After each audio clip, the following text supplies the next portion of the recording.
ഇവിടെ ഇത്രയും മണിക്കൂറുകൾ ക്യൂ നിന്നിട്ടും ഒരു മടുപ്പുമില്ലാതെ എല്ലാ വർഷവും വരാൻ തോന്നുന്ന ആ ഒരു ഫീലിംഗ് അതെന്താണെന്ന് പങ്കുവയ്ക്കാമോ? എൻ്റെ മോന് ഒരു കുട്ടി ഉണ്ടായാൽ ഞാൻ 3 കൊല്ലം കഴിഞ്ഞിട്ട് ഓളെയും കൊണ്ട് ഇവിടെ വരുമെന്ന് പറഞ്ഞു. എൻ്റെ മോന് വാവയായി ഒക്കെ 8 വയസ്സായി 3 വയസ്സായാലും ഓളെ ഞാൻ ഇവിടെ കൊണ്ടുവന്ന് തൊഴുത്.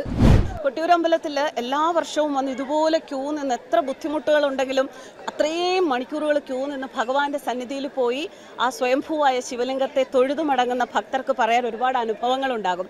ഇത് പേരാമ്പ്രയിൽ നിന്ന് വന്നിട്ടുള്ള വസന്ത ചേച്ചിയാണ്. ചേച്ചിയുടെ കൂടെ ഒരുപാട് പേരുണ്ട്. പക്ഷേ ചേച്ചിയുടെ അനുഭവങ്ങൾ പറയാൻ തയ്യാറായിരിക്കണം. നമുക്ക് ചേച്ചിയോട് സംസാരിക്കാം. എല്ലാ വർഷവും വരാറുണ്ടോ?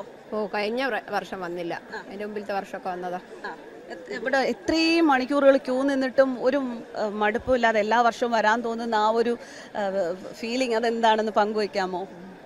എൻ്റെ മോന് ഒരു കുട്ടി ഉണ്ടായാൽ ഞാൻ 3 കൊല്ലം കഴിഞ്ഞിട്ട് ഓളെയും കൊണ്ട് ഇവിടെ വരുമെന്ന് പറഞ്ഞു. എൻ്റെ മോന് വാവയായി ഒക്കെ 8 വയസ്സായി 3 വയസ്സായാലും ഓളെ ഞാൻ ഇവിടെ കൊണ്ടുവന്ന് തൊഴുത് പോയി.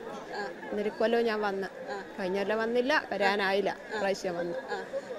ചേച്ചി ഒരുപാട് നേരം ക്യൂ നിൽക്കണം അല്ലേ? ചിലപ്പോൾ മണിക്കൂറുകളാണ്, ഓരോരുത്തർ 8 മണിക്കൂറൊക്കെ ക്യൂ 6:10 വരിക്ക് നിന്നതാ. ഇത്രയും സമയമായി. ഞാനിപ്പം ഇവിടെ കാല് വേദനിക്കുന്നുണ്ടോ? വേദനയൊന്നും അങ്ങനല്ല, ഒന്നും കുടിച്ചിട്ടില്ല, വെള്ളമൊന്നും കുടിച്ചില്ല. ചായയൊക്കെ കുടിക്കണം പോയിട്ട്. സുഖങ്ങളൊന്നും ഇല്ലല്ലോ, ഷുഗർ അങ്ങനെയുള്ള പ്രഷറൊക്കെ ഉണ്ട്. എന്നാലും ഭഗവാനെ കാണുമ്പോൾ അതൊരു സന്തോഷം. അവിടെ ഇറങ്ങി ആ മുമ്പിൽ ആ പുഴയിലെ വെള്ളത്തിൽ ചവിട്ടുമ്പോൾ എന്താണ് ആദ്യം തോന്നുന്ന ആ ഒരു ഫീലിംഗ്?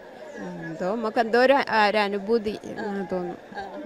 ഇതെല്ലാം കഴിയുമ്പോഴത്തേക്ക് ആ ക്ഷീണം വീട്ടിൽ ഇല്ലല്ല, ഒന്നുമില്ല. ശരി, ചേച്ചിയുടെ കുഞ്ഞുവാവയുടെ പേരെന്താ? വാമിക.